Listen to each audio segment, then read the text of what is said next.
How you doing, everybody? Welcome back to Before I Forget. This is my video channel, inspired by my Instagram channel, 1985 Road Dog. This is basically stories behind the pictures kind of thing.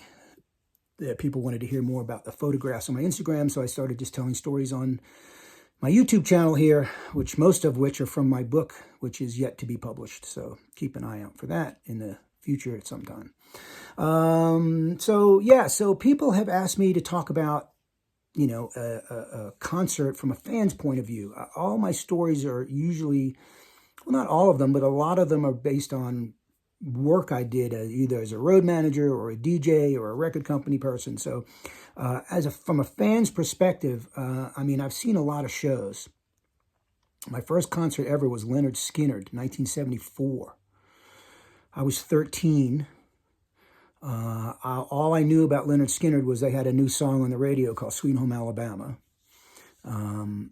A friend of my uncle and his girlfriend were going, and I begged them to take me, and they took me. They were probably, I don't know, in their 20s, early 20s. They took me to the show, and what sticks in my mind about that was just, this was in Georgia at the time. I lived in Georgia for about 4 years when my parents had divorced, and I lived there for a while. So that was, Columbus, Georgia in the 70s was very, you can imagine. Columbus was a pretty big city. There was a military base there, Fort Benning. So it was a pretty big town, but, this arena, this auditorium, I should say, held about 5,000 people. The floor was never any kind of seating or chairs. It's what they called festival seating. So it was just open floor, and it was general admission. So if you wanted to sit up in the stands, you could go sit up in the stands, or you could just stand on the floor. We got there. Of course, they wanted to sit in the stands because that's all the people that wanted to party and, smoke weed and drink, you went up in the stands. And they didn't care what you brought in with you, leather wine pouches, weed. The guards, there were no guards. There was probably 2 cops in the entire building, and a couple of old usher kind of guys that there were only 4 doors to get in the place. So nobody was getting patted down. There was no checks. You just, whatever. You had a wine pouch under your coat. Nobody cared. You just walked in. So the thing that stuck with me from that was that scene, like smelling weed in the air for the first time. People swigging out of wine pouches, squirting them in their mouth. And Lynyrd Skynyrd played. The opening band was, I believe it was the Outlaws. And they got their record deal that night. Clive Davis from Arista Records was at that show, which I found out many years later, and signed the Outlaws that night, opening for Lynyrd Skynyrd. So that was my first concert. After that, I had seen a lot of shows. I saw Edgar Group when Rick Derringer was the guitar player still, and Dan Hartman, who had a lot of hits in the 80s and had a couple of disco hits in the late 70s. He was the bass player. I think Dan Hartman, he sang Free Ride, but it was credited to the Edgar Winter Group. I saw that show. I saw a lot of shows. I hitchhiked to a lot of these shows. Didn't have a car. We were in the sticks in Georgia. The arena was probably, 20, 30 minutes away. I won't say the arena, the auditorium, because that's what it was an auditorium. So I'd hitchhike sometimes. It was crazy. I went to see a lot of concerts, all kinds, whether it was country, rock, soul, didn't matter. Saw Parliament Funkadelic in 1976 in that same building. Parliament Funkadelic with Bootsy on bass. And the opening act was Bootsy Collins, Bootsy's Rubber Band. Saw Cheap Trick open for Foreigner in 1977. In Color, the Cheap Trick album In Color had just come out. I had recognized them. I saw Rick Nielsen on the side of the stage, and I'm like, that's that guy. I'd seen him in Cream magazine. Like, I never knew what the band sounded like, but I'd seen pictures of Rick Nielsen in Cream magazine. And no one looked like Rick Nielsen back then. like one of the Bowery Boys, the Dead End Kids, like Satch from the Dead End Kids. So I'd seen him, and I'm like, oh, that's that band. And then they opened for Foreigner, and I was so blown away. They were incredible. I went out the next day, and I bought the In Color album. Yeah, I saw, Foreigner, when Cheap Trick opened for Foreigner. I was, saw a girl from my high school who was, so this is 77, I was probably 10th grade. I saw a girl that was a senior right in the front of Lou Gramm of Foreigner, and they were flirting all night. I was watching this. I'm like, that's that chick from school. And, at the end of the show, Lou Gramm, leans down and whispers to her, and she scurries off to the side, and he takes her backstage. I'm like, that's that chick from school. So I was like, wow, that was just like blew me away. Like he picked her out to go hang out, She was a little wild anyway, but that was kind of eye-opening for me. I saw Kiss in 75 in that same building. I saw Kiss in 76 on the Rock and Roll Over tour in that building. I mean, for the Kiss shows, my mother let me skip school. She dropped me off there like 9 o'clock in the morning at the auditorium. No one was there. I mean, the band and crew were probably there. I mean, the crew was probably loading in maybe. I don't know. But I got right I was the first one in line at the door when they opened the doors for this arena, for this auditorium. I keep calling it an arena, but it's not. I keep correcting myself. So I stood there first in line from 9 o'clock in the morning till they opened the doors at 7. And of course, by 7, there's a bigger line. But I had a bologna sandwich in a paper bag, and I just sat there all day. I was dedicated, man. I was dedicated to being around music, to being in music, to somehow working in music.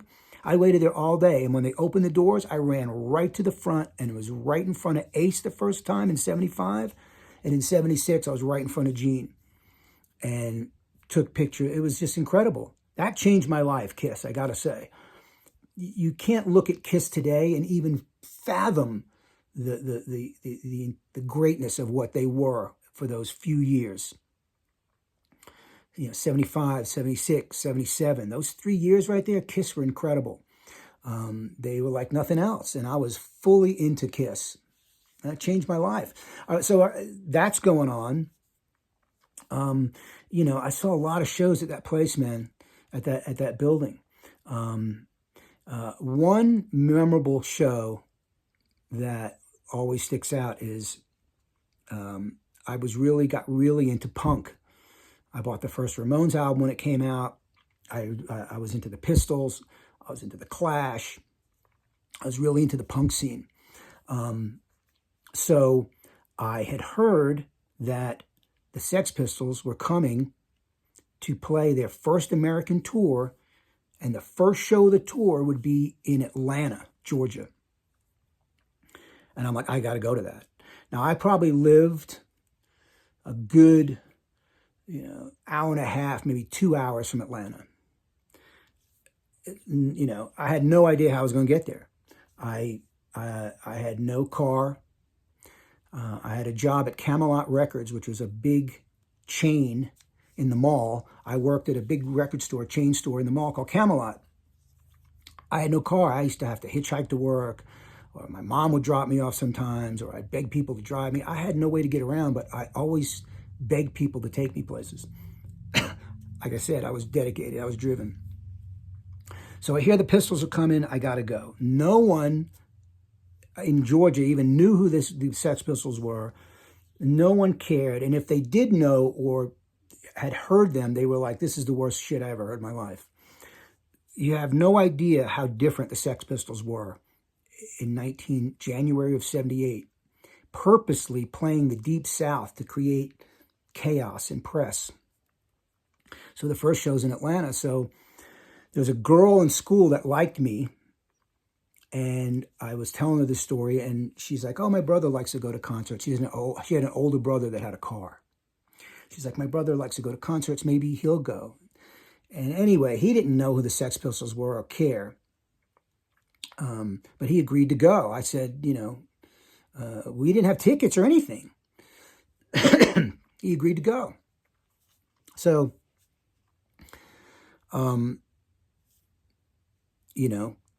by this time now, there's starting to be press in the mainstream news.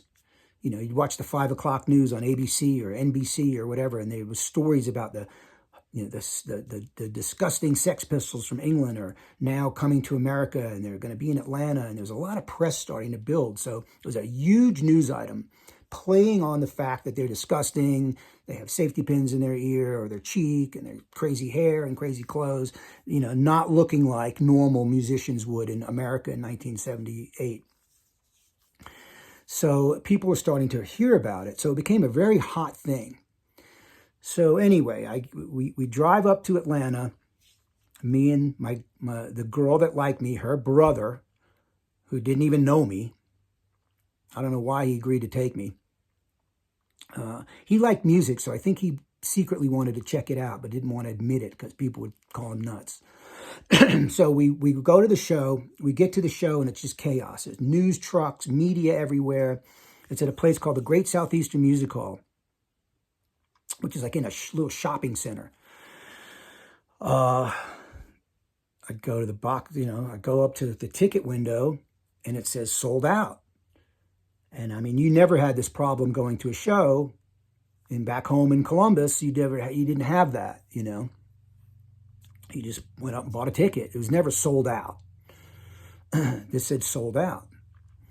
So I was like, oh crap. The guy I came with was like, the guy that brought me was like, what are we going to do, man? So in my pocket, I had my badge, my work badge from Camelot Records. It said Camelot Music in my name. So I'm looking in the box office window, and I see a girl in the back with a Warner Brothers Records t-shirt on. And the Pistols in America were on Warner Brothers. So I go, hey, can you get that girl for me? So he goes, sure. So she comes over, and I show her my Camelot badge. I go, hey, I work at this record store, and I just did a big in-store display for the Sex Pistols. And, my manager told me that there would be tickets here for me to buy because I did this display. I gave her my manager's name. Meanwhile, I didn't do any display. They would never let me put up a Sex Pistols display in this store.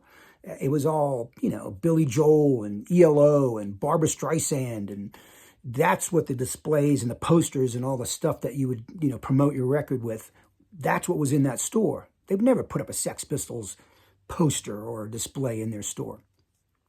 It was too crude.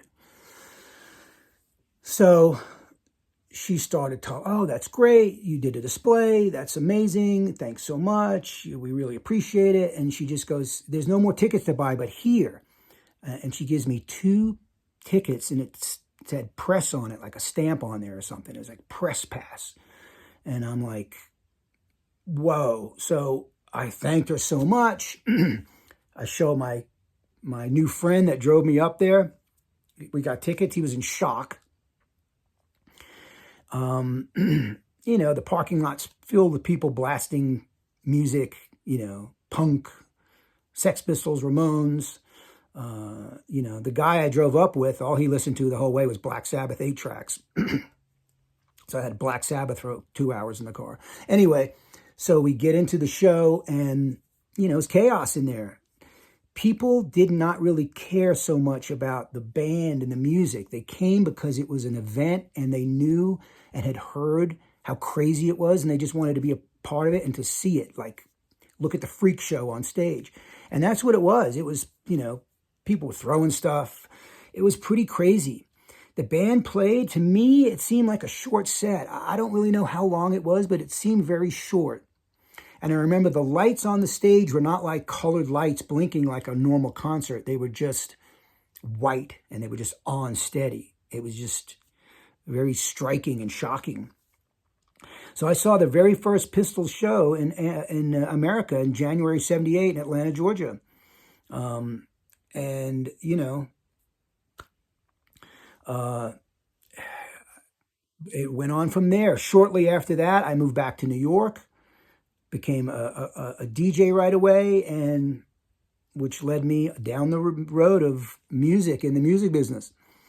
So that's just a couple of stories about some concerts I've been to or my concert experiences as a fan. Again, thanks so much for tuning in and watching. Instagram is 1985 Road Dog. Thanks so much. I appreciate all your comments and your likes. Have a great one. Speak to you soon.